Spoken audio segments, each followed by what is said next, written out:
It's time to embrace it. The Community Podcast, exploring the intricacies of personal growth, mental health, and resilience in the face of life's challenges. Topics tailored for a global audience. Now, let's talk about it with your host, Bracy Goodwin.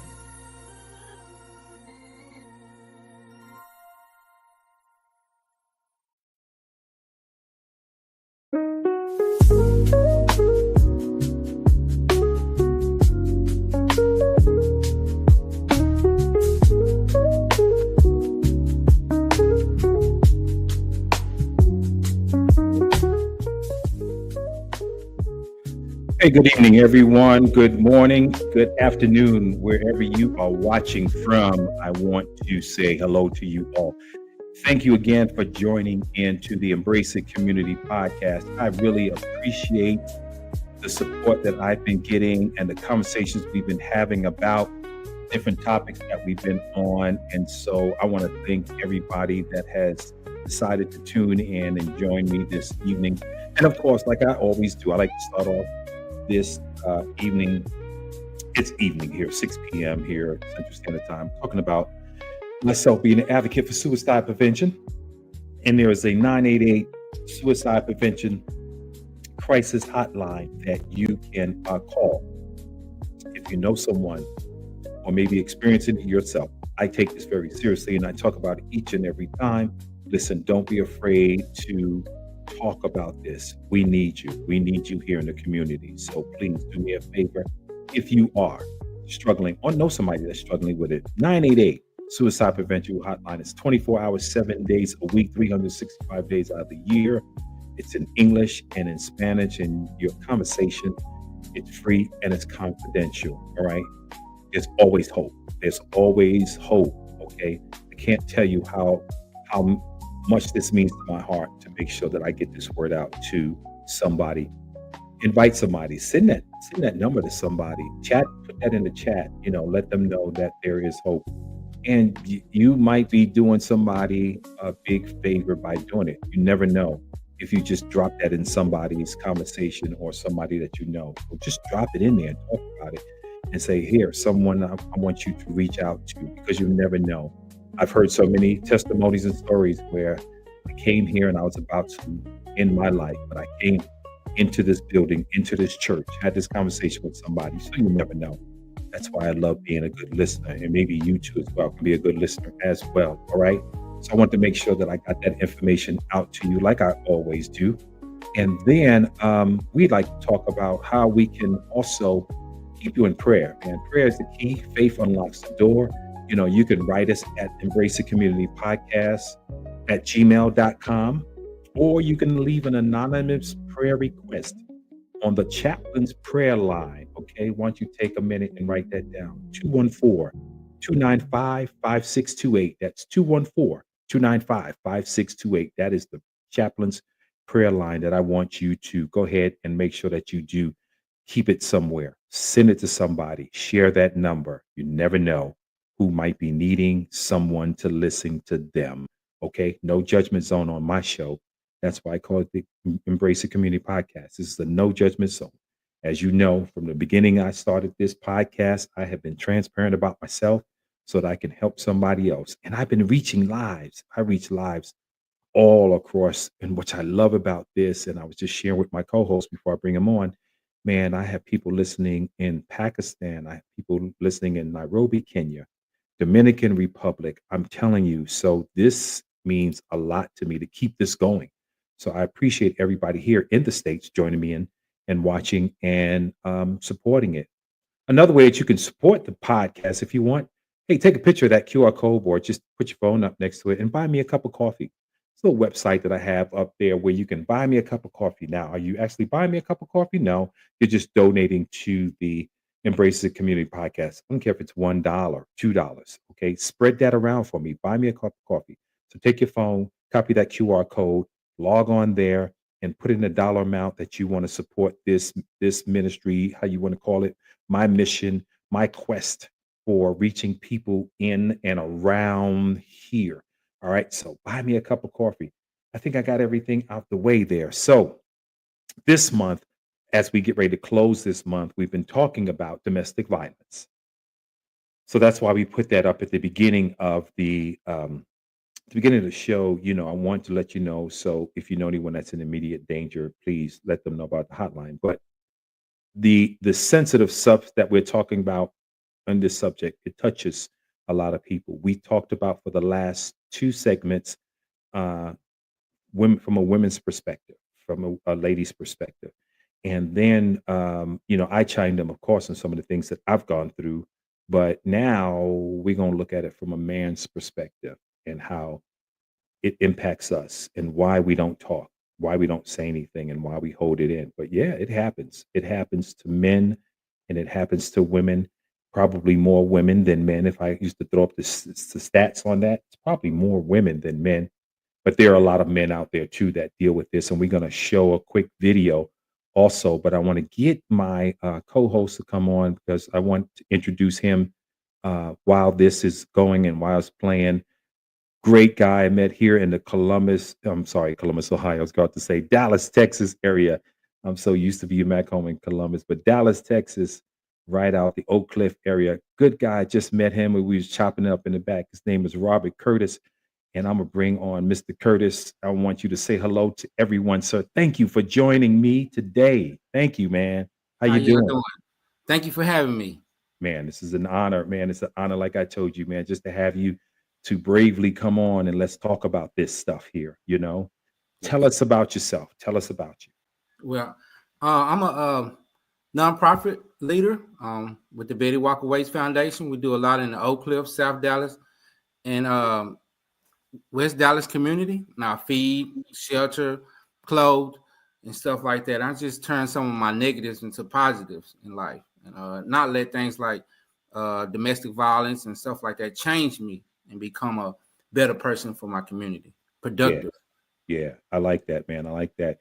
We got some pictures about what you do, man. So walk us through it. We're gonna put some pictures up here about exactly what your foundation's doing. And I know you said you're feeding the homeless, man, but you're impacting people, man. I love this. I love Yes, it. sir. This is a young lady that we help with some hair products where she can just go and do her hair and stuff like that Oh, um, wow. for school and stuff like that. We get good things in from some of our sponsors and stuff like that, truckloads of it.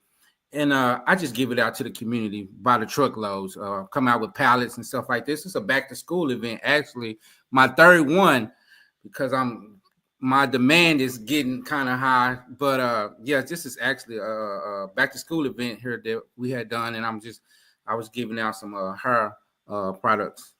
And Okay. this is one of my friends, Beyond the Scars.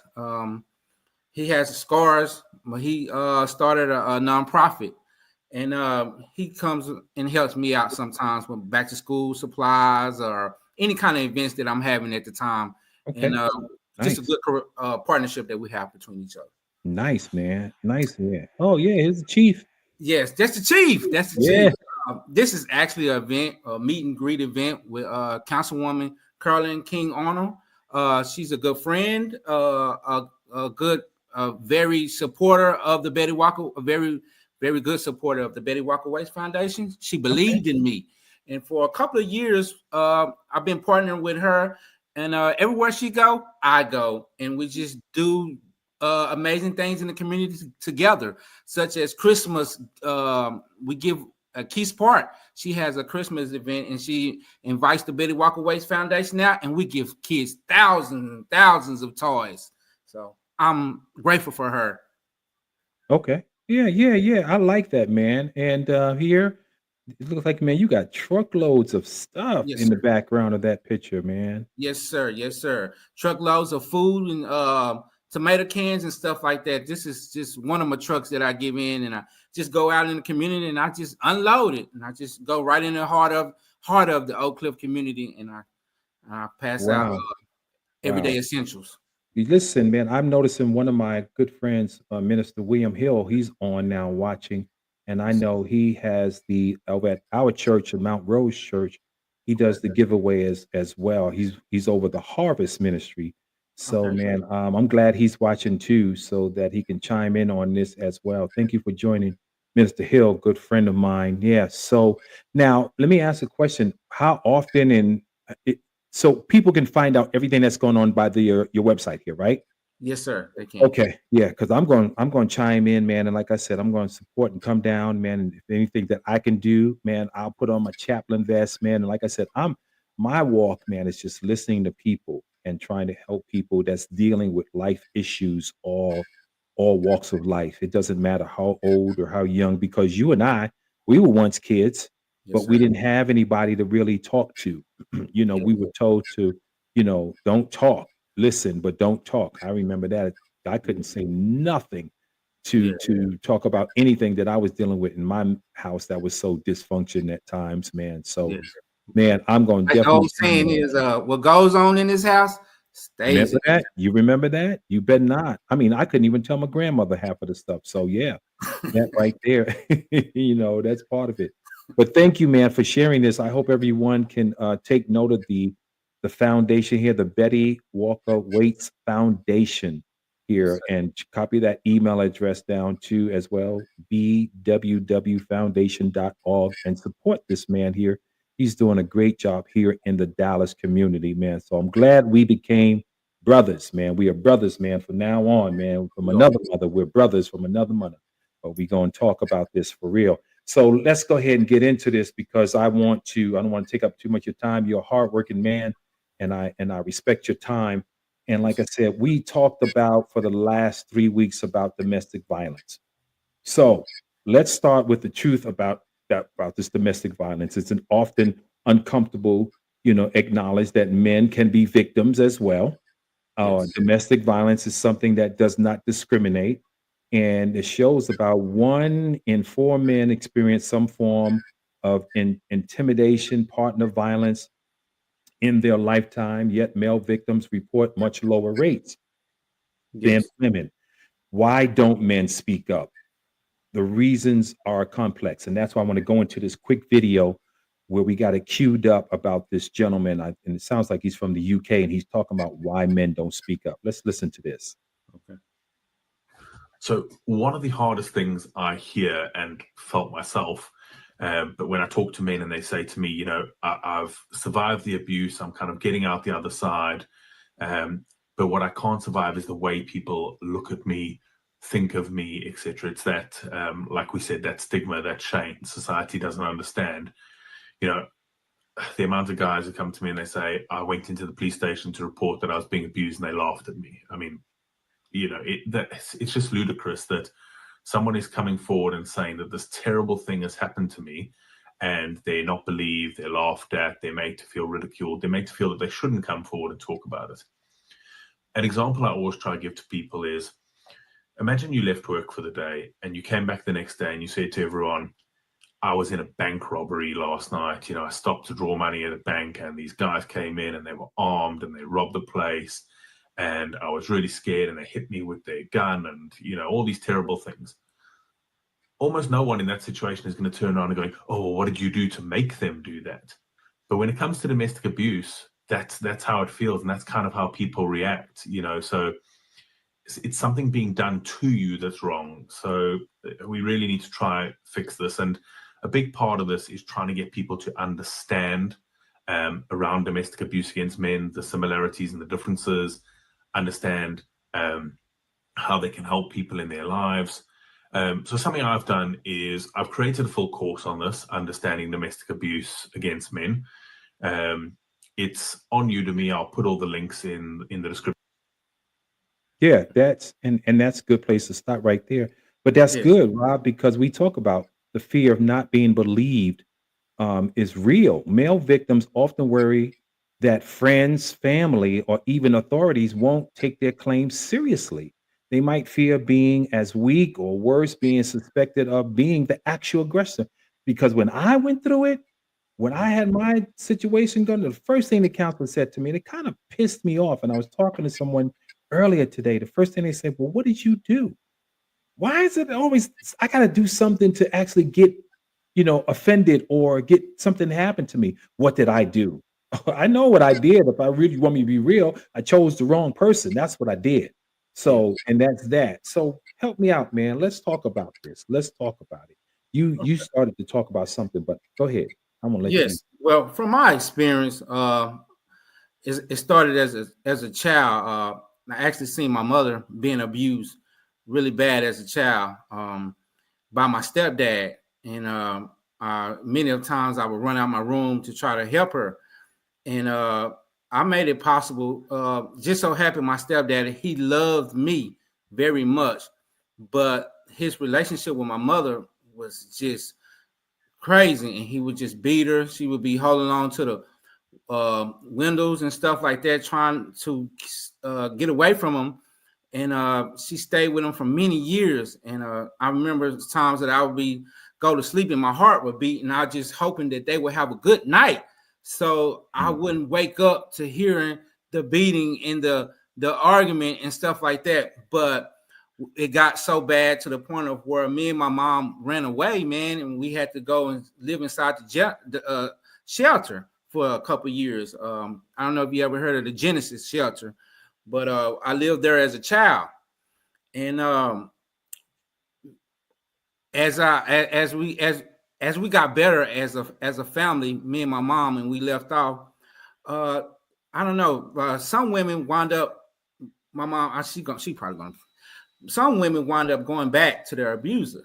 We actually got away. We got stable. We moved to a new apartment, and she moved the guy back in. And one day he pulled a gun.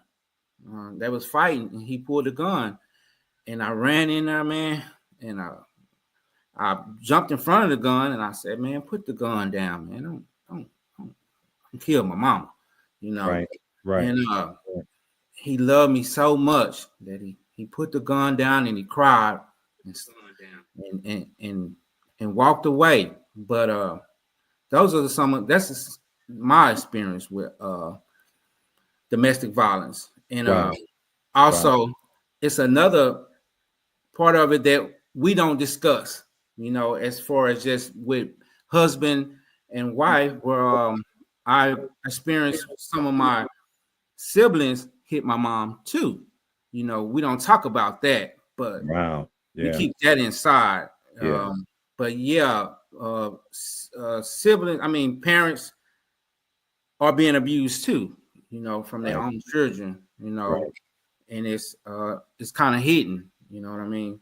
But that's just one of my experiences and every day I didn't let those situations affect me, you know. I still have dreams of them and stuff like that, but I turned around and, you know, and tried to do something for my community. I'm not able to right now to do something for domestic violence, but I help in other ways at this moment. But I'm actually headed towards helping domestic violence victims. Oh yeah, you are, man, because you survived it. And trust me, you're going to be coming into contact with people that are dealing with that too. So let's go back to childhood 1 minute, because I noticed one of my cousins is on too, and we all grew up in the same. Pretty much, we lived and did weekends and spent weekends, and his mother was abused, and because of the drinking that took place. And like I said, my father, Bracy Goodwin the third, I'm the fourth, beat my mother.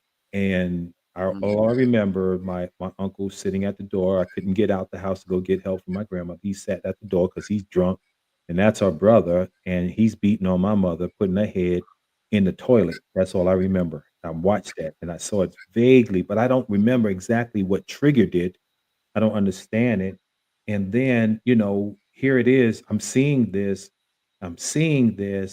and people say you're supposed to become a product of your environment, man. And that was the last thing I ever wanted to do. So I hated domestic violence. I hated seeing men putting their hands on women.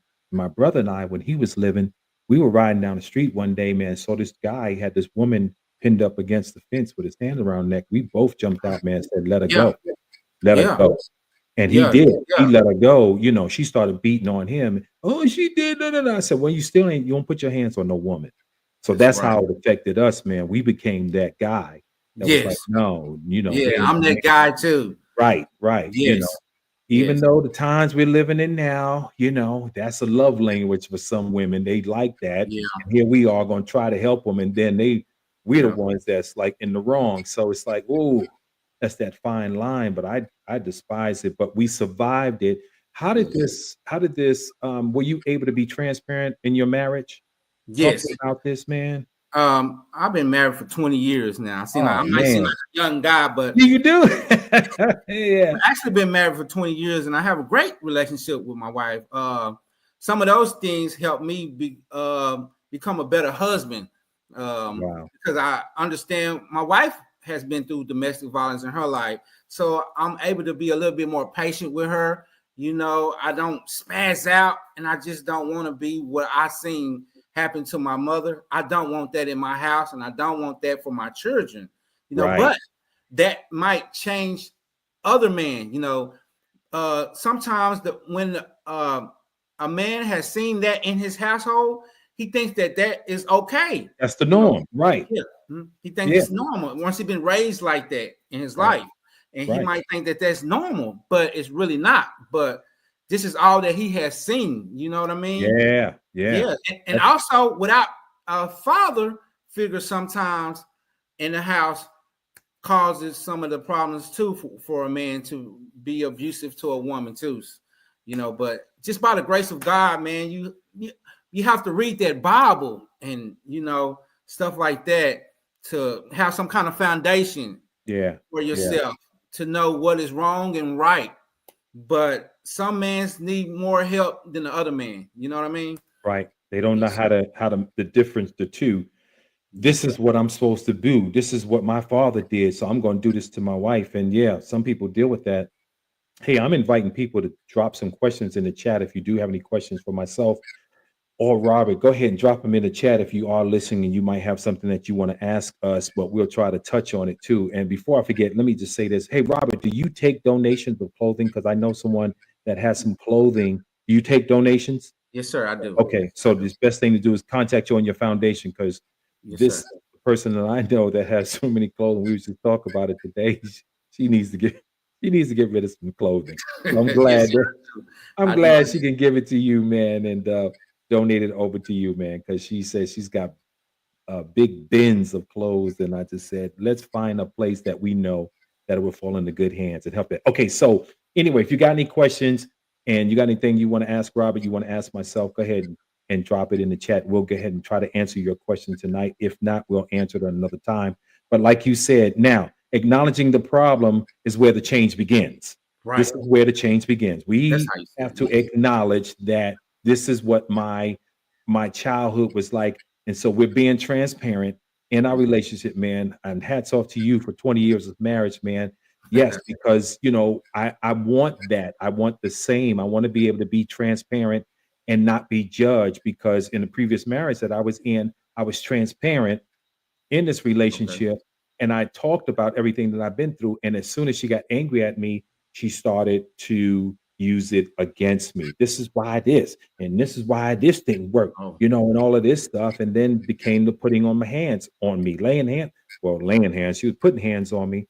But then when I wasn't paying attention to any of that, then she started breaking up my things, like cutting the cords to my TV. You know how we are about our TV, taking items of mine and throwing it and smashing it in my office, and just really trying to push that button, man. And that's something that I said, in spite of all of that took place, those things can be replaced, but my freedom can't, because she wanted me to do something. She really wanted me to do it. And trust me, it came across my mind. I wanted to choke the dear breaks off this person. But I just realized as a man that the first thing the police officer is going to say when he comes to the house is, why didn't you just leave? Yeah. Why didn't you leave? You know what I'm saying? Did your experience, what kind of stopped you from laying hands on your wife? What was it was nothing but my relationship with God, man. Right. I heard a still soft voice said one word: leave. Yes. And that was the hardest thing to do, was to leave, because I'm new to Texas, didn't have anywhere to go, didn't know where to go. So then I'm in the process of doing it, and here's how she started doing. This is what she started doing after that. Oh, don't leave, don't leave. Come on, let's have sex. You want me to fix you something to Okay. eat? So I was Mm. like, oh, okay. So let me, and I fell back in it, and then it started happening again. Don't Yeah. leave, don't leave. I'll fix it. Let me go buy you a new computer. Oh, please don't leave me, please don't. So I was on that honeymoon, that merry-go-round. I was going through that myself. So Mm. normally it's the man that's doing it, and he's coming home with the flowers, baby. I'm sorry to send that, but it was me going through all of that. And then one thing happened that really pushed me to leave, where she told the police that I touched her Hmm. on her vagina and she did not want to be touched. Oh man. Bruh, Oh man. we talk about sexual abuse, not only just domestic violence, but that's Right. how bad it got. And so that's when I decided to pack everything I possibly could and got up out of that house. Yeah, because that could have sent you away for a while. Right, right. Yeah. And when my counselor called me, he said, "Hey, man, where are you?" I said, "I'm on my way to work." And he was like, "Well, thank God, because he heard what happened." He said, "Man, I thought you would be in jail by now. But Yeah. for the grace of God, but for the grace of God, man, I never Only got by the grace charged." of God. Yes. Yeah, I never got charged. Nothing. It was the detective that really realized that this was not domestic violence. This was just this person wanting to cause more harm. It wasn't that I was being physical to her. This was all something that she was just trying to do. So he did see it that way. And I cried, man. I left the house and had to go to a little small apartment. I cried, Yeah. asking God why did I have to leave this big, beautiful house I had, and I got to come up in this small little apartment. And I heard him say this, "But you're not in jail." But you And I know, said, "Oh, yeah. All yes, right. yes, Ooh, yeah, I'm yes. good. I'm good. Grateful. Be grateful. Be grateful. Man, I'm yeah. I'm glad you came out of that situation, man. That's Bruh, a it was situation. serious, man. It was serious. I realized what I was facing, man, and but I made it through it. That's why I'm transparent about it. But I'm okay with it. So we got some here. What challenges do men face as victims of domestic violence? What can a man do to recognize the warning signs of domestic violence? That's a good one. Well, we do face challenges as victims by replaying the situation as we get older, or like you said, meeting the same people again over and over again. You know what I The, mean? the choices we make. Meeting that woman again that does the same thing. Right, You know? right, right. So here we go. Here's a good way of saying it. We just came out of that. Now Yes. we meet somebody who we think is gorgeous on the outside. Oh man, she bad, man. Look at her. Oh, this, that, and other. So do we still approach this person the same way we did the last one? Because that's what got us in trouble the last time. Oh, she was bad, she was fine. Or do we stop and take that time to get to know this person Yeah. before we jump into a relationship? Because it's gonna come out like a blackhead. It's gonna come out who this person is. We It is. take our time to get to know these people. We learn from them from the inside out. Those are the methods that was told to me. And then also I was told to take your time. Yeah. My counselor and my Exactly. therapist said, take your time, brother. There's no rush. Because Yes. I've noticed when I rushed into this, this is what I winded up having. I didn't take my time to get to know this person. So I'm taking my time moving forward. You have to take your time. And you have to, when you see a sign of something that you don't like, because you have boundaries now, Yes. don't take it as, oh, was that me or that might be her? Down. Run, Forrest, run. Run, Forrest, run. Yes, sir. Yeah. So we got another question here. It says, how do you take care of yourself today when past memories resurface? Lisa, thank you for Yeah. asking that. Just kind of pray about it. You know what I mean? Yeah, we gotta pray, bro. What I do is I kind of exercise, to get some of the steam and stuff off of me and stuff like that. I exercise, just do things. I'm a busybody person, and I think I Yeah. do a lot of that just so my head just stay in I'll be in a good mental space. Yeah, because Staying busy. we think constantly. We're constantly thinking. Our brain Yes. is constantly thinking, and then when those past memories do resurface, Yes. depending on the situation, we either exit from that whatever it is that we find ourselves in, or we find something to take our minds off it. Like you said, you got Yes. your foundation, you got all that stuff going, Staying busy. staying busy. And that's why I stay busy. I'm Yes. doing the podcast. I'm at work, working at my church as a chaplain. And I had Andrell laughing at me. And I told her, I said, Andrell, she's in the background. I said, I'm picking up a new trade. I said, I'm gonna learn how to play this trumpet. I want to learn how to play the trombone.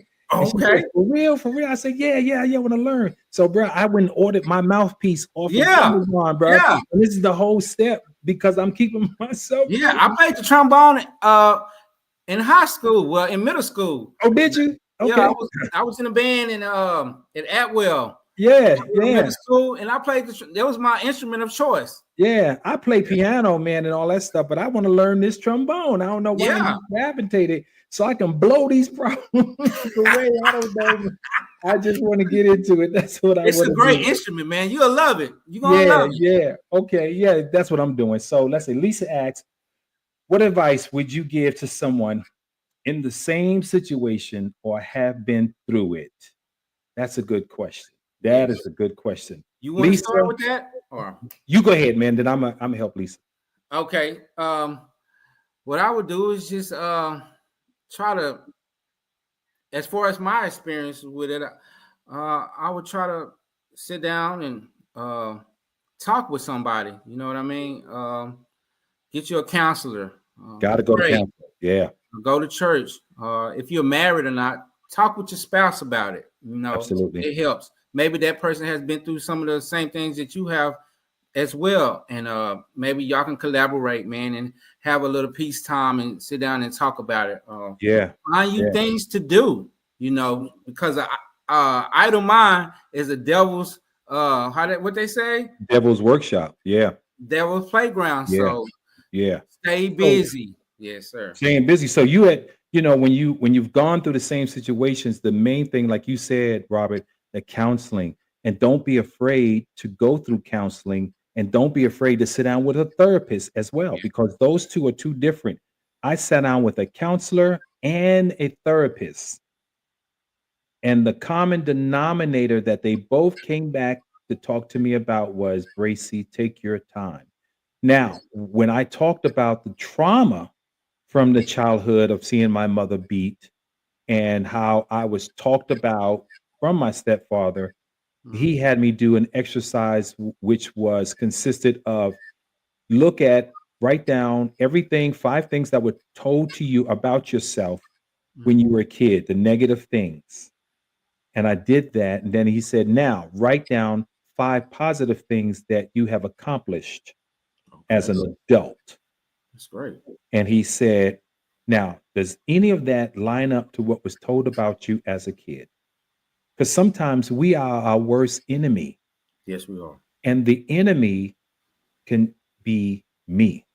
Yes. It ain't somebody outside. I can be my worst enemy with this stuff that I'm going through in life. Yes. I can be so hard on myself.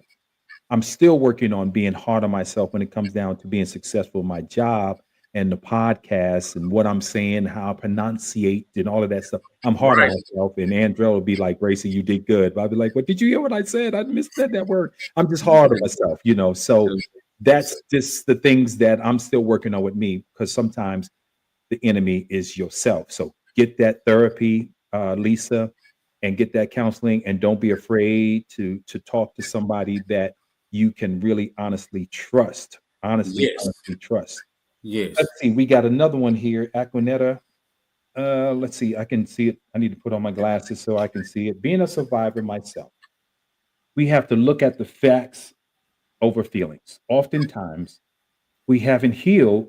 We keep making the same choices. My experience was that some people may not be physically abusive, but verbally abusive. And that's the point. Yeah. Yes. That's Aquanetta, true. that is true. Yes. Yocasta from Dominican Republic, she came on and did her promotion on domestic violence over in Dominican Republic, where he was more abusive verbally to her than physically to her. What about you? Form of abuse? Yes, that is definitely a form of abuse, especially as a Black culture.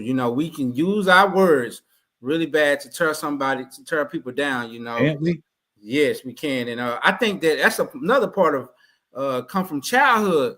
We hear our mother speak like this, we hear our father speak like that, and we think that there's just a way to talk, but it's actually abuse. You know what I mean? And sometimes you can bring a person down, you can tear a person up like that, and that is a form of abuse, man. And I think that should be speaked about too as well. More. Yeah, we need to talk about the verbal abuse that happens, because it happens on time. I remember as a kid, you're so stupid. You Bracy, you just like your father. Yes. What do you mean I'm just like my father? I don't know my father. You didn't let me be around my father. And the only thing I saw about my father was that he beat you. So I'm getting beat because the way he treated you. Yes. So I had to deal with that too. Oh man. Hurt people sometimes. Right. You know what I mean? Right. And I had to grow up and learn a lot of that too. So let's see here. We got another one, Yvonne Allen Durant. She said here, once the abuse begins, do you have the conversation with the abuser to go to counseling to see what it is that triggers the abuse? Sometimes they're in denial. Yeah. And the first thing saying, ain't nothing wrong with me, it's you. Yes. That's sometimes. Yes. But depending on the person, Yvonne, you can have that conversation and see how they respond to it. But a lot of times you'll hear, especially from a man's perspective, where we've been damaged and hurt so much, the first thing saying, ain't nothing wrong with me, something wrong with you. I don't need to go to no counseling. Girl, what's wrong with you? Counselors, because some people stigma thinking that counseling is for crazy people. Yes. So yes. In my experience, I have like I said, I seen my stepdad beat my mom and stuff like that. And she gave him time. She talked to him. They did go to counseling and everything, but he never changed. Even after years being separated and everything, and she wanted to come back. She wanted to be back with her husband because that's all she really know. He still hadn't changed. Wow. Still hadn't changed. Hadn't changed. Yeah. No. Yeah. So let's see. AJ Perry said the unseen damage creates the low self-esteem. That is so true. Yes. That unseen damage that nobody can see, because every Sunday morning, what do? We get ourselves up, we put that suit and tie on, women to get dressed and put that that makeup on, and go in church and lift those hands and give God praise. But on the inside, they're screaming, somebody help me. Somebody help me. Yes. So it's the unseen damage that creates that low self-esteem, right? Because we're masking the pain. We're masking the abuse, and we're masking the damage. And we just have to get our people have to now get to a place where we can sit down and have these conversations. I mean, I would love to continue on having this conversation. I said I was only going to do it for the month of August, but I'm sure we're going to have this again, man. And I would like to have it in a big setting where, we got a whole panel of people, and, let's do it that way, because there's so much hurt. And I think by you and I, Robert, having this conversation, it's letting men know and women know that it's okay to talk about it, and it's not okay to be abused. Yes. If you're still being abused. So this is why we're here doing this tonight. This is why we're talking about this. But like I said, I only want to spend 30 minutes on this and talk about it another time. But I want to thank everybody for chiming in and talking to Robert and I about this conversation. This was some serious stuff. But thank those that chimed in and expressed the concerns and questions. I want to thank everybody that's listening in. And you might want to talk about this again. You can reach Robert. Robert, let the people know how they can reach you, man. They can reach me at Betty Walker Waste Foundation on Facebook, on Instagram, or bwwlfoundation.org. You can hit us up at any one of those. Yeah. And that's how you can reach. And of course, you know how to reach me at the Embrace It Community Podcast at gmail.com. And then also we have the Chaplain's Prayer line where you can anonymously call in. Just call in and leave your prayer requests, because I want to pray for those that really don't know which way to go, don't have an answer, don't know what to do. There's another question or a statement that just came up. AJ Perry, my good friend out of Columbus, Ohio. Mm-hmm. And I want to read this to you before we get off. She's actually helping out Yvonne here. Well, AJ is another. She's a life coach as well. So this is good. AJ, thank you for joining in tonight too, talking to people. But how can we pray for you? How can we help you out? The Embrace It Community Podcast at gmail.com, or leave your anonymous prayer request on the chaplain's prayer line. That's 214-295-5628. We'll lead us up for a few minutes so that you can jot down the information before we take it down. So I want to leave that up for a few minutes. But this needs to be discussed, man. We need to talk about this more and more and let people know that it's okay to talk. And one of my favorite songs, I always play it on my shows, by Layla Hathaway, The Mirror. You have to look into that mirror and tell yourself that you do matter and you are going to be okay. So this is a great discussion. Thank you, Ezel. Yeah, we need to keep talking about this, man. It doesn't have to be next month, but we'll talk about it, man. We'll talk about this each and every day. You can reach us, drop us a line in the chat box and let us know how we can reach you. If you want us to stay in contact with you, we'll do that. We'll take as long as it takes to somebody to get healed or get delivered from whatever they're going through, or finding help or finding an answer out. And I've helped people before and walked them through it. And AJ Perry, who's on as well, has helped me through my domestic abuse. And I always give shout out to her for listening to me for over a year. This lady here, who is the life coach out of Columbus, Ohio, she listened to me for over a year. And I came on and all I did was cry, complain, fussed and cussed. And she listened to me and heard me out. And she listened. And then she just got to a point where she said, enough now. What are you going to do about it? Okay. And I had to make those changes and start going to counseling and getting that therapy. And then I got an emotional support animal as well, so my Bella helps me out as well. So those are the things that's helping me. So whatever's going to help you. So remember that there's always the National Domestic Violence Hotline. If you don't want to talk to us, you can contact the National Violence Hotline, 1-800-799-7233. They also have a website as well. And then there's the National Sexual Abuse Hotline as well, and the crisis text line for anything that you're dealing with. And if you are in imminent danger, please dial 911. Do it. Don't wait, and just do it and let somebody help you make it out of this situation. You can make it, because Robert and I are here to tell you, you can make it. You can make it, right? Yes, sir. You can make it. Thank you, Robert, man. Thank you so much for joining. Don't go nowhere. I'm gonna put you down in the back room for a minute, but don't go nowhere. I'm gonna holler at you, man, before you get out of here. If you got a few minutes, I know you got to go to work, but thank you, sir, for joining, man. All right. Thank you for having me. Yes, sir. All right. Stand by 1 second.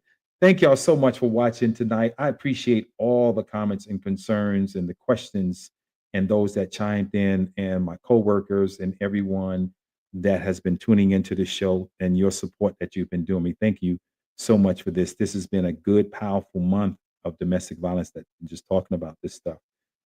Join us again next month. We're going to tackle another topic. And I'm not sure exactly which way we're going to go, because this might trickle over another month. I don't know. It depends on, what God says about it. And so thank you all again for following, taking some time out to watch me and help me and push me and motivate me, because the only thing that's keeping me motivated is the 5, 6, 10, 11, 12 people that come on. And this is why I keep doing it, because if I can touch somebody's life as I'm traveling on this here road, my living's not in vain. So listen, thank you again and again and again. All right. So until the next time we get together, like I always say, I love you guys. I love you all. And that's because I love myself first. So continue to watch me, continue to support me in this here journey. All right. Thank y'all so much.